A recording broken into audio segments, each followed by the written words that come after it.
الله الرحمن الرحيم محمد صلی علی رسول کریم وعلی آلہ وصحبہ اجمعین۔ محترم حاضرین، آج ہم نے اللہ کے فضل و کرم سے 24ویں تراویح پڑھی، 24th تراویح ہم نے پڑھی ہے، اور آج کی تراویح میں تقریباً 6-7 صورتیں ہم نے سنی ہیں۔ 8واں پارہ ختم کیا ہے ہم نے، اور ان آیتوں میں، ان صورتوں میں انسانی زندگی سے تعلق رکھنے والی بہت ساری اہم باتیں پیش کی گئی ہیں۔ سب سے پہلے سورہ مجادلہ آتی ہے۔ اس صورت میں ایک واقعے کا ذکر کیا گیا ہے۔ ایک مدینے میں ایک عورت تھی جس کا نام خولہ بنت سلبہ تھا۔ خولہ بنت سلبہ اس عورت کا نام تھا۔ بوڑھی عورت تھی، اور ان کے شوہر تھے اوس بن صامت انصاری۔ انصاری کسے کہتے ہیں؟ جو مدینے میں تھے ان کو انصار کہتے ہیں، جو مدینے کے مسلمان تھے ان کو انصار کہتے ہیں، اور جو ہجرت کر کے مکے سے مدینہ آتے ہیں ان کو مہاجر کہتے ہیں۔ تو یہ انصاری صحابی تھے، یہ بھی ضعیف ہو گئے تھے، بوڑھے ہو گئے تھے، اور ہم جانتے ہیں کہ کبھی میاں اور بیوی کے درمیان لڑائی ہو جاتی ہے، اور بڑھاپے میں زیادہ ہوتے ہیں، جوانی میں بھی ہوتی ہے، بڑھاپے میں اور زیادہ خون کم ہونے کی وجہ سے لڑ لیتے ہیں میاں بیوی۔ ایسے ہی ایک لڑائی میں ان صحابی نے اپنی بیوی سے کہا کہ تم میرے لیے ایسی ہو جیسے کہ میری ماں، یعنی میں تم سے تعلق نہیں رکھوں گا، جس طرح ماں سے تعلق نہیں رکھ سکتے، حرام ہے، اس طرح کہ میں تجھے آ کے اپنی ماں جیسے سمجھتا ہوں۔ یہ وہاں پر رواج تھا، یہ اس وقت کہتے تھے جب کہ کسی کو طلاق دینی ہو، تو طلاق کے الفاظ انہوں نے نہیں کیے، مگر اس وقت سسٹم میں جو رائج تھا یہ بات انہوں نے کہہ دی، غصے میں کہہ دی۔ جب غصہ ٹھنڈا ہوا تو جس طرح عموماً ہم دیکھتے ہیں کہ شوہر کو بھی ندامت ہوتی ہے، اور بیوی کو بھی آ کے غصہ کم ہونے کے بعد اپنی غلطی کا احساس ہوتا ہے، اور پھر دونوں پچھتاتے ہیں کہ یہ کیا ہوا۔ خاص طور پر عورت بہت پریشان، کیونکہ انہیں اب گویا کہ کیا ہو گئی، طلاق ہو گئی، اس طرح کا الفاظ وہ استعمال کر رہے تھے۔ تو پریشان نبی کریم صلی اللہ علیہ وسلم کے پاس آتی ہے، اور آ کے واقعہ بیان کرتی ہیں کہ اس طرح واقعہ ہوا، اور میرے شوہر نے یہ الفاظ کہہ دیے، تو کیا ہم لوگ جدا ہو جائیں؟ کیا طلاق ہم پر ثابت ہو گئی؟ اب پھر ہمارے میاں بیوی کے درمیان جو تعلق ہے وہ ختم ہو گیا، ٹوٹ گیا؟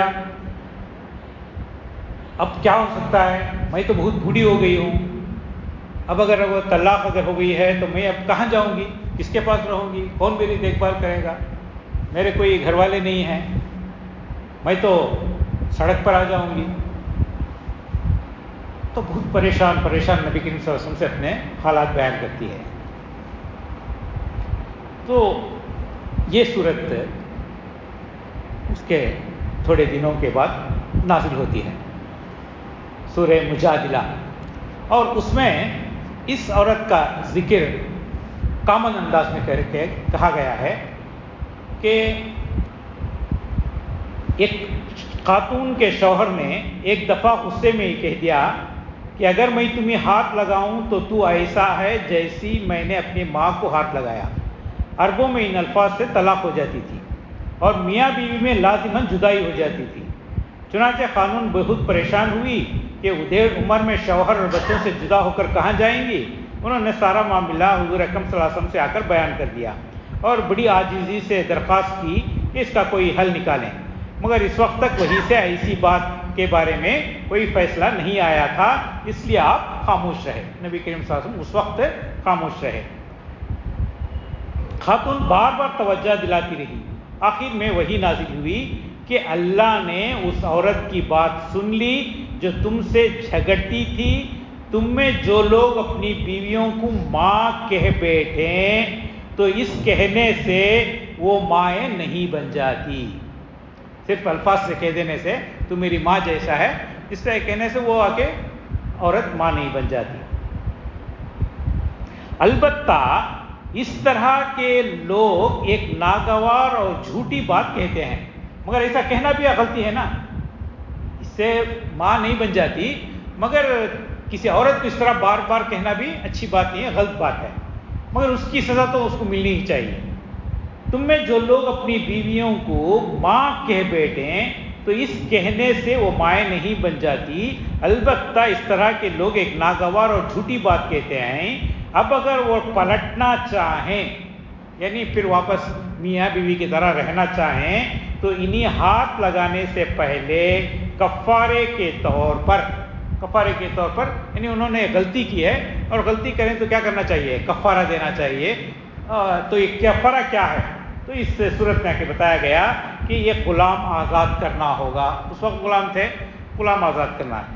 اگر نہیں ہے، غلام نہیں ہے، اگر غلام میسر نہ ہو، جیسا کہ آج کے سسٹم میں ہے، اس طرح کے غلام نہیں ہیں، تو 2 ماہ کے روزے لگاتار رکھیں، 2 ماہ کے روزے لگاتار رکھیں، اور اس کی طاقت نہ رکھتے ہوں تو 60 مسکینوں کو کھانا کھلائیں۔ 60 مسکینوں کو کیا کرنا؟ ایک وقت کا کھانا، ایک دن کا کھانا آگے کھلائیں۔ اس کے بعد چند ضروری مجلسی آداب کی تلقین کی گئی ہے۔ اس کے بعد آگے چند چیزیں بتائی گئی، بہت اہم چیزیں ہیں جو ہمارے پریکٹیکل کرنے کے کام ہیں۔ پہلی چیز بتائی گئی، فرمایا گیا آپ کو خبر نہیں ہے کہ زمین اور آسمانوں کی ہر چیز کا علم اللہ کو ہے، جہاں کہیں 3 آدمی گفتگو کرتے ہیں چوتھی ذات اللہ کی ہوتی ہے۔ جیسا اعلان میں نے کہا کہ مجلس بیٹھی ہوئی ہے تو 2 آدمی 3 آدمی مل کر کیا نہیں کرنا چاہیے؟ خسر بات کرتے نہیں، ہلو بات کرتے نہیں کرنا چاہیے۔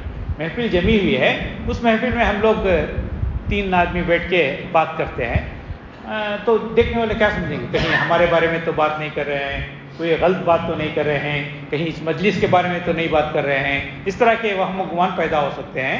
تو اللہ تعالیٰ بتا رہے ہیں کہ اگر وہ بات کرتے ہیں تو اس میں 4تھ کون ہوتا ہے؟ اللہ رب العزت ہوتے ہیں۔ جب 5 ہوتے ہیں تو 6ٹی اللہ کی ذات ہوتی ہے۔ خفیہ بات کرنے والے اس سے کم ہوں یا زیادہ، وہ جہاں کہیں ہوتے ہیں اللہ ان کے ساتھ ہوتا ہے۔ پھر قیامت کے روز اللہ ان کو بتا دے گا کہ انہوں نے کیا کچھ کیا۔ اللہ ہر چیز کا علم رکھتا ہے۔ جیسا کہ رسول اور اس خاتون کے درمیان گفتگو ہوئی، اللہ نے سن لی اور اس کے متعلق احکامات نازل فرمائے۔ البتہ سرگوشی سے منع کیا گیا۔ سرگوشی کہتے ہیں قصر دھیرے دھیرے آہستہ آہستہ بات کر لینا، خاص طور پر یہ کہ گناہ، ظلم و زیادتی اور رسول کی نافرمانی کے لیے سرگوشیاں اللہ کے نزدیک کفر کی بات ہے۔ ایسی باتیں یا حرکتیں بھی نہیں کرنا چاہیے جن سے لوگوں کے لیے تنگ دلی کا اظہار ہو یا تکلیف پہنچے۔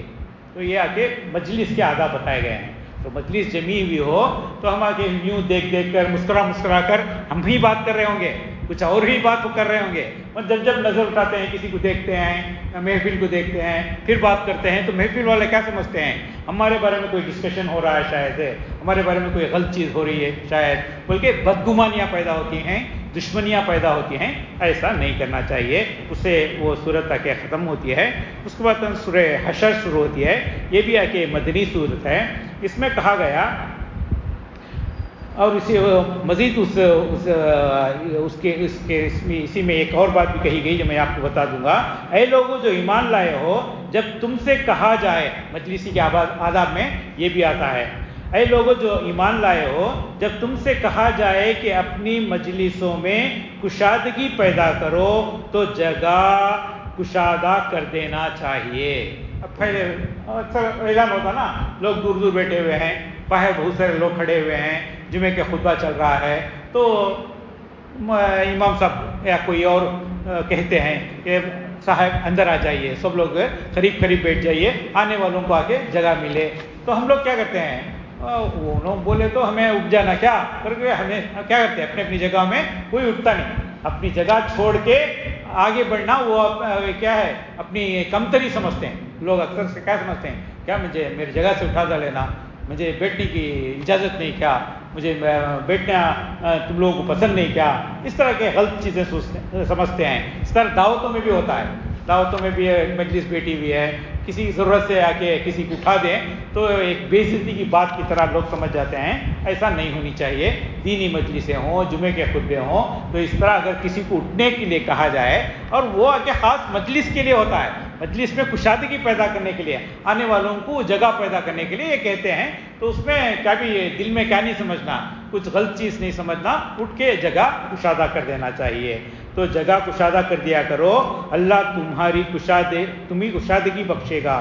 اور جب تم سے کہا جائے کہ اٹھ جاؤ، اٹھ کر چلے جاؤ، کہ کہیں اگر ضرورت پڑے نہیں تو بھی آ کے چلے جانا چاہیے، یعنی یہاں سے جگہ خالی کر دیجئے، اب یہاں پر دوسرے لوگ آئیں گے، آپ لوگ وہاں چلے جائیے، اس طرح کے اگر کچھ الفاظ کہہ دیں مجلس کے لیے، اس وقت کے پوزیشن کے لیے، اگر کوئی آ کے ضرورت سے اس طرح کہہ دے تو بھی یہ کہ ذاتی طور پر نہیں ہے، مجلس کے اندر اس طرح کی ضرورت پڑتی ہے کہ یہ صاحب بیٹھے ہیں، اب یہاں کوئی امام صاحب آ کے بیٹھنا ہے، رتی اٹھ جائیے، ادھر چلے جائیے، پھر تو کیا ہو جاتا ہے، ان کو غصہ آ جاتا، نہیں آنا چاہیے۔ وہ ضرورت کے لیے امام صاحب کی جگہ ہے، یا کوئی آ کے مؤذن صاحب کی جگہ ہے، یا کوئی بڑے آدمی آ رہے ہیں، تو مہربانی کر کے ادھر چلے جائیے بولے تو ہم کو بات مان لینے چاہیے، اس میں زیادہ غصہ کرنے کی ضرورت نہیں ہے۔ تو یہ آ کے بات بتائی گئی ہے۔ اس کے بعد سورہ حشر شروع ہوتی ہے، تو اس میں حشر میں بھی ایک بنی نذیر جو یہودی قبیلہ ہے اس کے بارے میں ایک واقعہ آتا ہے۔ جب حضور اکرم صلی اللہ علیہ وسلم مدینے میں آئے تو مدینے میں کے اطراف میں بہت سارے یہودی قبیلے تھے، اور ان کے بڑے بڑے قلعے تھے، فورٹ تھے، اور بہت اکنامکلی اسٹرانگ وہ لوگ تھے۔ تو مگر اسلام جب پھیلنے لگا، ان کو اسلام سے دشمنی پیدا ہوئی، اور کسی طرح نبی کریم صلی اللہ علیہ وسلم کو اور مسلمانوں کو تکلیف دینے کے لیے وہ طرح طرح کے پلاننگ کرتے، بہت سارے کام کرتے، جس سے مسلمانوں کو تکلیف ہوتی تھی۔ تو نبی کریم صلی اللہ علیہ وسلم ان لوگوں سے ملے اور ان کو سمجھایا کہ ہم بھی آ کے آپ ہی کی طرح ایک اللہ کو مانتے ہیں، ہم بھی پیغمبروں کو مانتے ہیں، ہم بھی آپ ہی کی طرح جنت اور دوزخ پر ایمان رکھتے ہیں، پھر ہم کو لڑنے کی کیا ضرورت ہے، آپ آ کے ہم لوگوں کی بات مانیے، یا کم سے کم بغیر کسی ہمارے نقصان کرنے کے آپ رہ سکتے ہیں۔ تو وہ لوگ کسی بہانے سے مسلمانوں کو نقصان ہی کر رہے تھے۔ آخر میں نبی کریم صلی اللہ علیہ وسلم نے بنو نذیر کا ایک قبیلہ تھا، اسے آ کے کہہ دیا کہ تمہاری شرارتیں بہت زیادہ حد سے بڑھ گئی ہیں، یعنی خود مدینے میں امن رکھنا، پیس رکھنا بہت مشکل ہو گیا تھا، کب دیکھ کے لڑائی جھگڑے اس طرح کی باتیں ہو رہی تھی۔ تو انہوں نے جو مدینے کے باہر وہ قبیلہ تھا یہودیوں کا، اس کے بڑے بڑے قلعے تھے، 2-3 قلعے بڑے مضبوط تھے، تو آپ نے ان کے سرداروں کو بلایا اور کہا کہ تم لوگوں کی شرارتیں بہت زیادہ بڑھ گئی ہیں، یا تو تم وہ علاقے خالی کر کے کہیں اور چلے جاؤ، یا نہیں تو ہم سے لڑنے کے لیے تیار ہو جاؤ، کیونکہ تمہاری زیادتیاں اب حد سے زیادہ بڑھ گئی ہیں۔ تو وہ لوگ آگے 4 ہجری کا یہ واقعہ ہے، نبی کریم صلی اللہ علیہ وسلم جا کے ابھی کیا ہوئے ہیں، 4 ہی سال ہوئے ہیں۔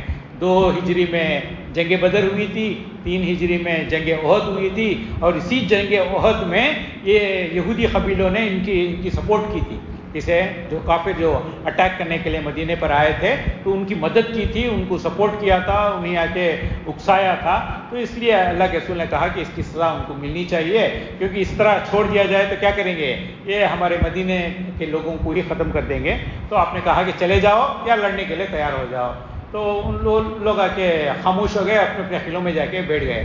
تو نبی کریم صلی اللہ علیہ وسلم چند لوگوں کو لے کر ان کے قلعوں کے پاس جاتے ہیں، ان کا محاصرہ کر لیتے ہیں، ان کو سراؤنڈ کر لیتے ہیں، اور بہت دنوں تک آ کے وہ قلعے میں ہی میں بند رہتے ہیں۔ بعد میں پریشان ہو کے باہر نکلتے ہیں اور کہتے ہیں کہ ہم یہ علاقے خالی کر کے کہیں اور چلے جائیں گے تو پورے خالی کر کے چلے جاتے ہیں. تو اس طرح ایک بہت بڑے دشمن سے اللہ تعالیٰ مسلمانوں کو بچا لیتا ہے. اسی کا ذکر اس صورت میں کہا گیا, اے ایمان والو اللہ سے ڈرو اور ہر شخص کو فکر مند رہنا چاہیے کہ اس نے کل کے لیے کیا سامان تیار کیا ہے.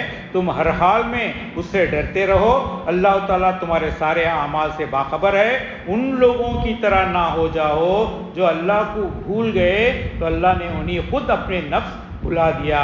یہی لوگ نافرمان ہیں, جنتی اور دوزخی برابر نہیں ہو سکتے. تو اس سے یہ صورت آ کے ختم ہوتی ہے. اس کے بعد سورہ ممتحنہ شروع ہوتی ہے. اس میں بھی ایک بہت اہم بات بتائی گئی ہے کہ بہت سارے لوگ دشمن لوگوں کو, یعنی اسلام سے جو دشمنی رکھتے ہیں ان سے دوستی کرتے ہیں. یہ کرنا نہیں چاہیے. عام لوگوں سے ہم دوستی کر سکتے ہیں, ایک مذہب دوسرے مذہب کے, اس سے آ کے میل ملاپ کے ساتھ رہ سکتے ہیں. مگر کوئی دشمنی بتاتا ہے, اسلام سے دشمنی بتاتا ہے, اس سے ہم لوگوں کو آ کے قریب ہو کے جا کے اس کا دوست نہیں بن جانا چاہیے. اس سے آ کے منع کیا گیا ہے. اور ایک واقعہ بھی ہوا تو اسے آ کے میں بات کو ختم کروں گا کہ حضور اکرم صلی اللہ علیہ وسلم 8 ہجری ہے. 8 ہجری میں حضور اکرم صلی اللہ علیہ وسلم مکہ جانا چاہتے ہیں اور ایک بہت بڑی فوج لے کر, تقریباً 10,000 کی فوج لوگ اس وقت تیار ہو گئے تھے. تو ایک 10,000 کے آدمی لے کر وہ آپ مکہ جانا چاہتے تھے اور چاہتے تھے کہ مکے کے لوگوں کو اس کی اطلاع نہ ہو. تو پریپریشن ہو رہا ہے, 10,000 آدمیوں کو لے کر 500 کلومیٹرز جانا نا مکے کو, تو خاموشی سے لوگ پریپریشن کرو, کسی کو خبر نہیں ہونا بول کے تمام لوگوں کو بول کے رکھتے ہیں. مگر ایک صحابی کو ڈر ہوتا ہے کہ 10,000 آدمی اگر وہاں مکے میں جائیں گے تو وہاں میرے خاندان کے, کیونکہ مہاجر وہاں سے آئے تھے نا, میں ہی یہاں آیا ہوں, میرے خاندان والے وہاں پر موجود ہیں, کہیں ان کو تکلیف نہ ہو جائے, اس لیے ان کو انفارمیشن دے ڈال گئے کہ ایسا 10,000 آدمیاں مکے کو آنے والے ہیں, اس لیے تمہیں کہتے ہوئے ایک انتظام کر کو وہاں سے دور ہٹ جاؤ, کہتے ہوئے ایک سے دور چل کر اپنے آپ کا بچاؤ کر لو. تو یہ کر کے ایک لیٹر لکھ کے کیا کرتے ہیں, ایک وہ ان کو انفارم کرتے ہیں, کسے مکے والوں کو, مکے میں ان کے جو رشتہ دار ہیں ان کو انفارم کرنے کے لیے ایک لیٹر لکھتے ہیں. تو راستے میں حضور اکرم صلی اللہ علیہ وسلم کو وحی کے ذریعے سے اطلاع ہوتی ہے. ایک آدمی کو آپ بھیجتے ہیں اور پھر وہ اس عورت کو, ایک عورت تاکہ بالوں میں رکھ لے کر وہ چھپا کے لے جا رہی تھی وہ خط, تو اس کو پکڑ کے لے کر آ جاتے ہیں. تو کون دیے بولنے میں معلوم ہوا کہ یہ صحابی آ کے دیے ہیں. تو آپ پوچھتے ہیں کہ ان کا نام بتایا جاتا ہے کہ حضرت حاطب بن ابی بلتا ان کا نام تھا. تو یہ خبر دے دیتے ہیں. تو حضرت صلی اللہ علیہ وسلم کہتے ہیں کہ میں نے کہا کہ کسی کی اطلاع نہیں دینی چاہیے, بولنا نہیں چاہیے, آپ کیوں ایسا کیے ہیں؟ کہ تو نہیں, میرے رشتہ دار وہاں ہیں, میں ان کو بچانے کی خاطر کیا, ورنہ میں بھی آ کے کیا ہوں, پکا مسلمان ہی ہوں, میں بھی آ کے اللہ پر ایمان ہی رکھتا ہوں, اللہ کے رسول پر میرا بھی ایمان ہے, میں آ کے دشمنی میں آ کے نہیں کیا. تو بہت سمجھا کے بعد آ کے اللہ کے رسول سے ان کو معاف کرتے ہیں اور کہتے ہیں کہ آئندہ اس طرح کے کام نہیں کرنی چاہیے, کیونکہ یہ ایک ہمدردی کا کام ان کو بچانے کے لیے, ایک فیملی کے آدمی کو بچانے کے لیے پورے یہ لوگوں کے کیا ہو جاتے, خطرے میں آ جاتے. نہیں, وہ آگے کچھ بڑی تیاری کر لیتے تو کیا ہوتا, ان لوگوں کو بہت زیادہ نقصان پہنچ سکتا تھا. اس طرح نہیں کرنا چاہیے. تو راز کی باتیں جو ہوتی ہیں وہ دشمنوں کو نہیں بتانی چاہیے. تو وہ سورہ ممتحنہ ختم ہوتی ہے. اس کے بعد سورہ صف شروع ہوتی ہے. اس میں بھی ایک اہم بات یہ بتائی گئی ہے, کہا گیا کہ اسلام ان کے اور مشرکین کی مرضی کے خلاف اس سرزمین میں سارے دینوں پر غالب آ کر رہے گا. ایک بہت اہم آیت هو الذی ارسل رسولہ بالہدی ودین الحق لیظہرہ علی الدین کلہ ولو کرہ المشرکون کی ایک آیت آتی ہے, جس کا مطلب ہے وہی تو ہے جس نے اپنے رسول کو ہدایت اور دین حق کے ساتھ بھیجا ہے تاکہ اسے پورے کے پورے دین پر غالب کر دے. خدا مشرکوں کو یہ اتنا ہی ناگوار ہو. تو اس آیت میں اللہ تعالیٰ بتا رہے ہیں کہ اللہ تعالیٰ نے رسولوں کو بھیجا ہے, رسول کو بھیجا ہے تو اسلام کو تمام جو اس وقت کے دین ہی ان پر ڈومینیٹ کرنے کے لیے, ان پر چھا جانے کے لیے, یا کہ نیچے رہ کر کام کرنے کے لیے اسلام کو بھیجا نہیں اللہ تعالیٰ, بلکہ اسلام آ کے پیس مذہب ہے, پیس کا تھا مطلب لوگوں میں اچھائیاں اور بھائی چارے کی قائم کرنے کا مذہب ہے. یہ تبھی ہو سکتا ہے جب آ کے لوگوں کو یہ بتا دیا جائے کہ واقعی ہم آ کے کیا ہیں, بھائی چارے کی پیس کے لوگ ہیں. یہ ڈومینیٹ کر کے ہم جب لوگوں کو بتائیں گے تبھی آ کے وہاں پر اچھا ماحول پیدا ہو سکتا ہے. اس سے وہ سورہ یہ ختم ہوتی ہے. سورہ صف کا سورہ جمعہ ہے. سورہ جمعہ کے بارے میں جانتے ہیں کہ اس میں حکم دیا گیا کہ جب اذان ہو جائے تو کاروبار بند کرو, مسجد کو آؤ اور پھر اللہ کی عبادت کرو, اور اس کے بعد پھر واپس جانے کے بعد تم آ کے تجارت وغیرہ کرنا چاہو تو بھی کر سکتے ہیں. اس کے بعد سورہ منافقون آتی ہے. اس میں بھی کہا گیا کہ مال اور محبت اور اولاد کی محبت میں اللہ کو نہیں بھول جانا چاہیے. اگر اللہ تعالیٰ مال زیادہ دیتا ہے, اولاد زیادہ دیتا ہے, تو اس کی محبت میں آ کے اللہ کو نہیں بھولنا چاہیے. پھر اس کے بعد سورہ تغابن آتی ہے. اس میں بھی کہا گیا کہ دنیا کی زندگی ہی کل زندگی نہیں ہے, بلکہ اصل زندگی تو آخرت کی زندگی ہے. تو آخرت کی زندگی بھی آ کے اصل زندگی ہے, اس کو آپ کانسنٹریٹ کر کے ہم پہ زندگی گزارنا چاہیے.